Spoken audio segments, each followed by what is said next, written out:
3 days.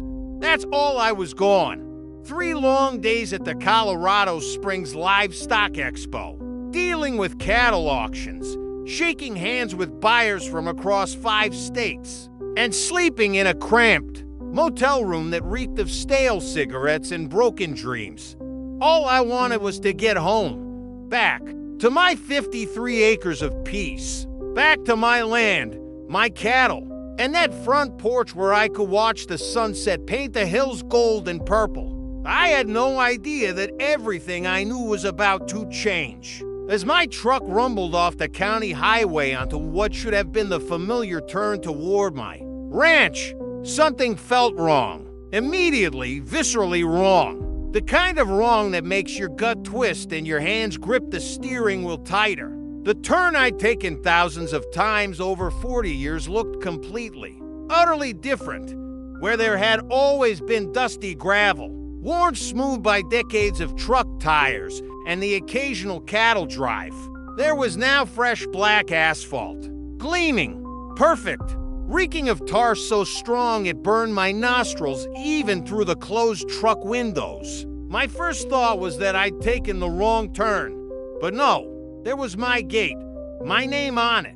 Only now, flanking my simple ranch gate were two absurdly fancy lampposts, wrought iron, frosted glass globes, the kind of pretentious decoration you'd see outside some overpriced restaurant in Denver, not on a working cattle ranch. What the hell was going on? I put the truck in park and got out, my boots hitting the new asphalt with a sound that felt all wrong. The heat radiating off the fresh pavement was intense, shimmering the air above it.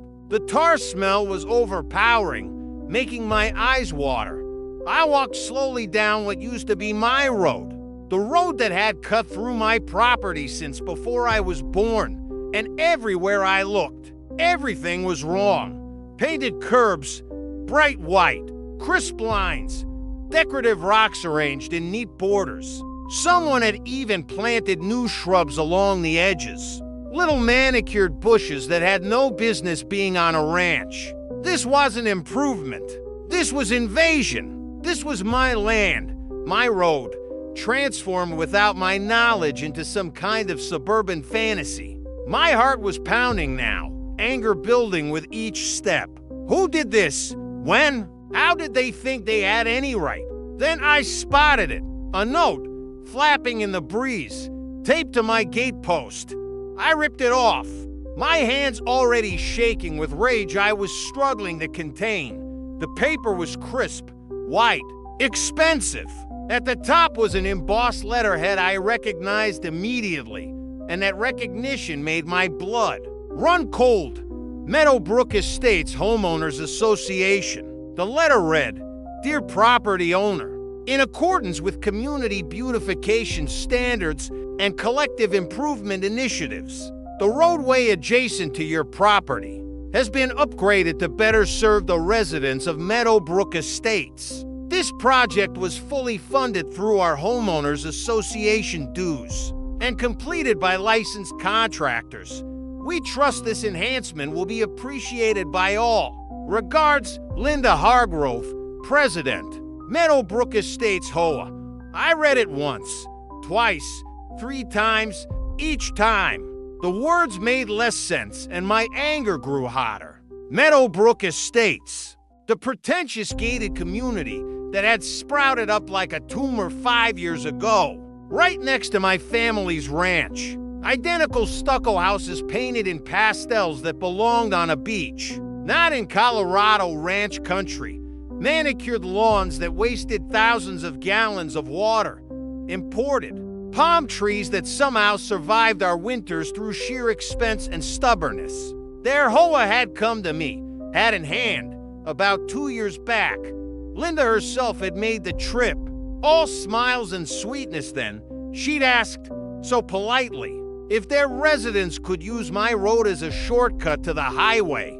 It would save them about 5 minutes compared to winding through their own neighborhood streets and out their main entrance. I'd said yes, not because I had to, not because they paid me, but because it seemed like the neighborly thing to do. A handshake deal. No paperwork, no contracts, just people helping people, the way things used to be done. And now they'd done this. They'd paved over my property without asking, without calling, without so much as a courtesy knock on my door. They'd spent $80,000, according to that smug letter, turning my private road into their private entrance. They'd landscaped it, decorated it, claimed it. I stood there in the fading afternoon light, crushing that letter in my fist, and I made a decision. They wanted to play games with my property. They wanted to take what wasn't theirs and act like they owned it. Fine, game on. But they were about to learn a very expensive lesson about the difference between permission and ownership. I spent the next hour walking every single inch of what used to be my gravel road. My boots scraped against the fresh asphalt as I documented everything with my phone. Photos, videos, measurements. They hadn't just thrown down some asphalt and called it a day. No, they'd gone all out. Professional grading. The shoulders were perfectly level, curbing along both sides. The kind that costs serious money. Those ridiculous lampposts every 30 feet, complete with electrical conduit, running underground. I could see where they trenched and buried the lines. This wasn't some weekend project with a bucket of tar and good intentions. This was a professional crew, probably working for weeks. And not once, not one single time, had anyone knocked on my door. Not once had my phone rung with someone asking permission. My ranch house sits about a quarter mile off this road, but it's not invisible. You can see it clear as day from here. They knew I lived here. They just didn't care. The rage that had been simmering started to crystallize into something colder, something more calculated. Fury is best served with patience. My grandfather used to say. He'd taught me that. Dealing with cattle, with land, with difficult people. Don't react hot. Think cold. Plant smart. Strike hard. I pulled out my phone and called Tom Hendricks. Tom had been our family lawyer for 20 years, handled my dad's estate when he passed, and knew property law inside and out. He answered on the second ring, his voice warm and familiar. "Tom," I said, keeping my voice level. "I've got a situation." I told him everything. The expo, coming, home, the paved road, the letter, the HOA's presumption. As I talked, I could hear Tom's breathing change, could practically hear the lawyer wheels turning in his mind. When I finished, there was a long pause. Then Tom laughed, not a polite chuckle, but a genuine, delighted bark of laughter. "Well," he said, still chuckling, "they just screwed themselves 6 ways from Sunday. That's private property destruction, criminal trespass, and probably 5 different county code violations. You've got grounds to demand complete restoration, damages, and potentially punitive compensation if you want to push it." He paused, and I could hear the grin in his voice. "You want to have some fun with this." Fun wasn't exactly the word I'd use, but I liked where his head was at. "What do you suggest?" "First, document everything, which you're already doing. Good. Then file a formal complaint with the sheriff's office and county code enforcement. Send them a certified letter demanding immediate compensation for property destruction. And then," he paused for effect, "maybe consider making their lives just a little bit difficult until they realize what they've actually done. How difficult are we talking?" "Well," Tom said slowly, "that road runs through your property, right? Your private property that they just paved without permission, every inch of it, and you wouldn't happen to have any way to, say, control access to that road, would you?" I smiled for the first time since coming home. Deep in my equipment shed, gathering dust but still solid as the day it was built, was my grandfather's old cattle gate. 10 feet tall, heavy gauge steel, built to stop a 2,000-pound bull in full charge. 600 pounds of not getting through here. "Tom," I said, "I think I've got exactly what I need." That night, after the sun set and the air cooled, I got to work. I fired up my old John Deere tractor, the one that's been on this ranch longer than I've been alive. Its engine coughed, sputtered, then roared to life with that deep, familiar rumble. I backed it up to my equipment shed and spent 20 minutes hooking chains to that massive cattle gate. The gate scraped and groaned as I dragged it down to the exact spot where my property began. Where my road, the one I'd allowed them to use out of goodness, met their fancy new pavement. I had my survey maps spread out on the truck hood, illuminated by a work light. Every property corner was marked. Every boundary was clear. This gate was going exactly on my land, blocking access to my road. With a bolt gun, heavy wrenches, and about 2 hours of hard work that had me sweating despite the cool night air, I mounted that gate solid. Concrete anchors drilled deep, bolts that would take an angle grinder to remove. When it was done, I stepped back and admired my work. The gleaming black asphalt stretched off toward Meadowbrook Estates, their precious shortcut, their $80,000 improvement. And right at the entrance, my massive steel gate, locked tight with a commercial-grade padlock, blocking every single inch. No way through, no way around, no room to squeeze past. I locked it, tested it twice, snapped a few photos on my phone, and walked back to the house. The stars were out, bright and clear, like they only get out here away from city lights. I cracked open a cold beer, sat on my porch, and waited. I didn't have to wait long. The next morning started at 6:47 a.m. with my phone ringing. I let it ring for times before answering, taking a long sip of coffee first. "This is Denise calling from Meadowbrook Estates, HOA." The voice was shrill, panicked, like a smoke alarm in human form. "There's a gate blocking the road. Our residents can't get through. You need to open it immediately." I took another sip of coffee. "Denise, that gate is on my private property, blocking my private road, the road your HOA paved without my permission. But people need to get to work. You can't just, I can, and I did. Have a nice day, Denise." I hung up. The phone rang again 30 seconds later. Different number. I let it go to voicemail. Then another call. Another voicemail. By 8 a.m., I had 11 missed calls and my voicemail was full. Then came the lawyer. His name was Bradford something hyphenated, calling from a firm with a name so long and pretentious I couldn't even remember it. His voice was smooth, practiced, the kind of voice that's used to winning arguments through sheer confidence rather than facts. "Sir," he began, "we're representing Meadowbrook Estates, HOA. It's come to our attention that you've erected a barrier on what is, de facto, a community thoroughfare. We need you to remove it immediately, or we'll be forced to pursue legal action." De facto? I almost laughed. "Mr. Bradford, let me explain something to you real simple.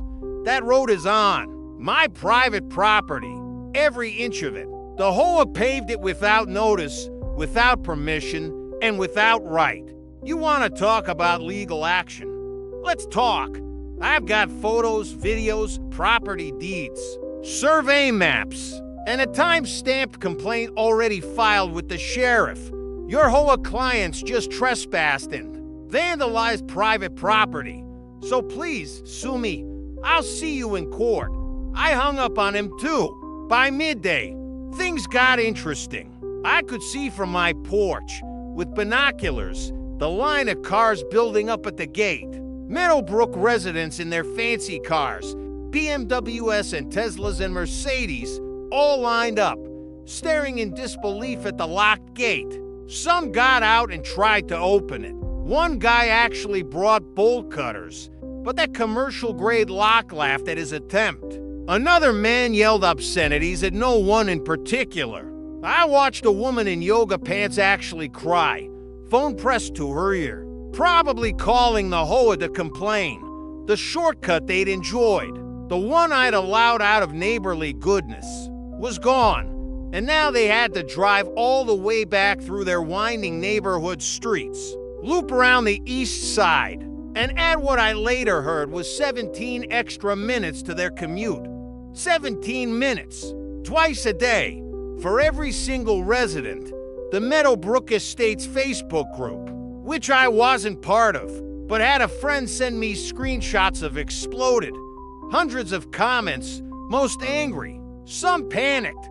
WHY is the gate locked? I pay HOA dues for this road. This is ridiculous. I've been late to work 3 days in a row. Linda needs to fix this now. We paid for that road. It's ours, except they didn't pay for it. They paid to pave my road. And now they were learning a hard lesson about the difference between spending money and owning property. By day 3, Linda showed up in person. I watched her silver Lexus pull up to the gate, saw her climb out in a white pantsuit and pearl necklace like she was attending some charity luncheon, not confronting a rancher she'd just massively wronged. She walked right up to my fence line and stood there, hands on hips. I took my time finishing my coffee before walking down the meter. "Hello there, neighbor," she said, voice dripping with fake sweetness that couldn't quite hide the anger underneath. "I think we need to talk about this little misunderstanding." Misunderstanding? I crossed my arms. "Linda, you paved over my private property without permission. That's not a misunderstanding. That's trespassing and property destruction." She waved her hand dismissively, like she was swatting away an annoying fly. "Don't be so dramatic. This is community property. Everyone uses it. We just made it better." "It's not community property," I said slowly, carefully. "It's mine. I have the deed. I have survey maps. Every inch of that asphalt is on my land." Her jaw tightened. "Look, we spent nearly $80,000 on this project. We're not ripping it up just because you're feeling territorial. You should be grateful. Grateful.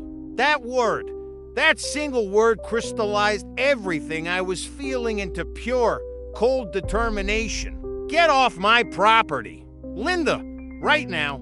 She blinked. "Excuse me," I said, "get off my property. And from this point forward, this road is closed to Old Meadowbrook Estates traffic. Permanently." Her face went red. "You can't do this. You're blocking a public roadway." I pulled folded papers from my back pocket. "Property deed. Survey maps. Not public. Never was. You've been using it because I allowed you to. Not anymore." I stepped closer, lowering my voice. "You paved my road thinking I'd just accept it. You treated my land like it was yours to take. Now you're going to learn what happens when you disrespect someone's property rights." Linda sputtered, threatened lawsuits, said something about the county commissioners. I just stood there, arms crossed, waiting for her to finish. When she finally stomped back to her Lexus and peeled out, kicking up the dust that was still on my side of the gate, I smiled. But I wasn't done yet. That afternoon, I made a call to Megan Rodriguez at Channel 5 News in Denver. I'd seen her do a story a few months back about HOA overreach in another county. She seemed like someone who'd appreciate this. I sent her the drone footage I'd taken, the photos, and a simple summary. HOA paves over rancher's private property without permission. Rancher locks them out. She called back within an hour, practically vibrating with excitement. "This is gold. Can we come out tomorrow?" The camera crew showed up the next morning. Megan, in heels that were wildly impractical for ranch dirt, interviewed me right at the gate. Behind us, you could see the shiny black asphalt stretching into Meadowbrook Estates. In front of us, my massive steel gate, locked tight. "So help our viewers understand," Megan said, holding the microphone. "What exactly happened here?" I explained it all calmly, clearly. The handshake agreement, the livestock expo, Coming home to find my road paved without permission, the presumptuous letter, the decision to protect my property rights, and you locked them out, she asked. I installed a gate on my private property, I corrected, because you can't just take something because it's convenient. They altered my land without consent. Now they can find another route. The story aired that night. Within hours, it had thousands of views online. By the next morning, it had been picked up by news stations across the state. The comment section was on fire. Most people were on my side. HOA letters are the worst. Good for this guy. Finally, someone's standing up to these petty tyrants. Property rights matter. They got what they deserved. But some people thought I was being petty, vindictive. Just let them use the road. Don't be a jerk. Those people didn't understand. This wasn't about being nice or mean. This was about respect, about ownership, about the principle that you can't just take what isn't yours and expect no consequences. Inside Meadowbrook Estates, according to my insider source, a sympathetic resident who started feeding me information, things were falling apart. Linda called emergency HOA meetings. Residents showed up angry, demanding answers. Why had they spent $80,000 on a project that turned into a PR nightmare? Why hadn't they gotten the rancher's permission first? Why was their shortcut now costing them an extra half hour of drive time every day? Someone filed an ethics complaint against Linda with the State HOA Oversight Board. Another group hired their own lawyer to investigate whether HOA funds had been misused. Property values, which Linda had claimed to be protecting, actually started dropping because the neighborhood became known as that HOA that paved someone's property illegally. And through it all, that gate sat locked. Nobody was getting through, not until they learned their lesson. It took 7 days for them to break. 7 full days of angry residents. Media coverage painting them as bullies, and Linda facing possible removal from her own board. On day 8, Bradford the lawyer called back. His smooth confidence was gone, replaced by tired resignation. "Sir," he said, voice strained, "my client is willing to discuss terms." "I'm listening," I said, leaning back in my porch chair. "They're prepared to offer compensation for the inconvenience, and here's what's going to happen." I interrupted. "Your clients have the options. Option 1, rip up all the pavement, restore my gravel road to its original condition, pay me triple the assessed damage value, and issue a public apology. Option 2, keep your pretty boulevard, but you'll pay me for $1,000 per month to use it. 12-month contract, paid in advance. Miss a single payment or make any alterations to my property without written consent, and the gate closes permanently." Silence on the other end. Long, heavy silence. I'll need to present this to my clients," Bradford finally said. "You do that. You've got 24 hours. After that, the price goes to $5,000 a month." I hung up. The next morning, the contract arrived by email for $1,000 per month. Rental agreement for road usage. Payment due first of each month. Any breach of terms resulted in immediate revocation of access. No further alterations without written permission from property owner. Termination at owner's discretion. Tom looked it over, laughed a dry lawyer laugh again, and told me to sign. I signed. They signed. And on day 9, I unlocked that gate. Cars started rolling through within minutes. Some drivers waved, grateful. Others glared with pure hatred.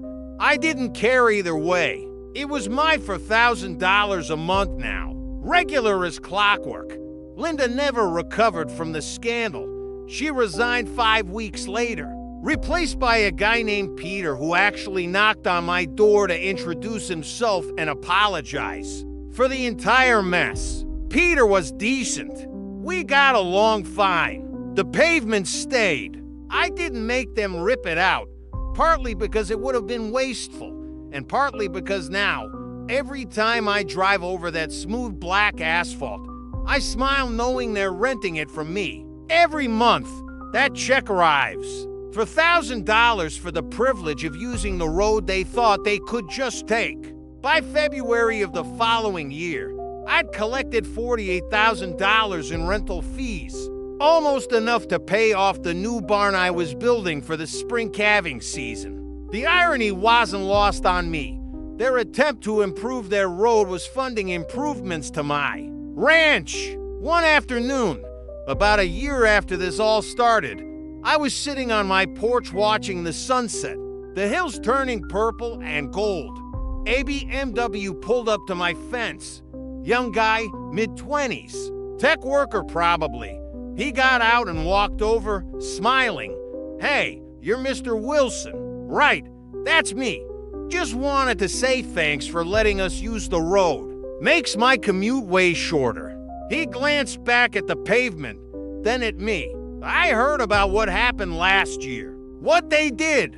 That was pretty messed up. Sorry about that." I nodded. "Appreciate that. No hard feelings now." He grinned, waved, and drove off down the shiny black boulevard that I let them keep. I sip my coffee every morning now, watching their cars go by. Every single one of them paying me for the privilege. See, they didn't just pave over my road that day.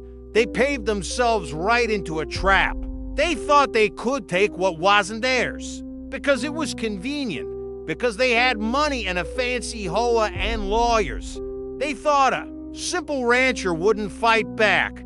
They were wrong. And now, every month, every payment, every car that drives across my property, it's all a reminder.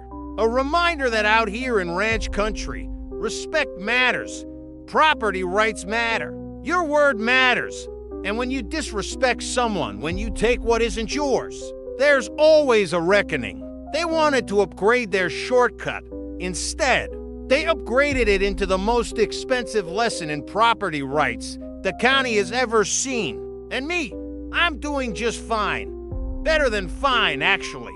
For $1,000 better every single month. If you love this story of standing up to HOA, overreach and winning, hit that like button and subscribe. We've got more incredible tales of justice, revenge, and people who refuse to back down. Because sometimes the little guy wins, and when he does, it's beautiful.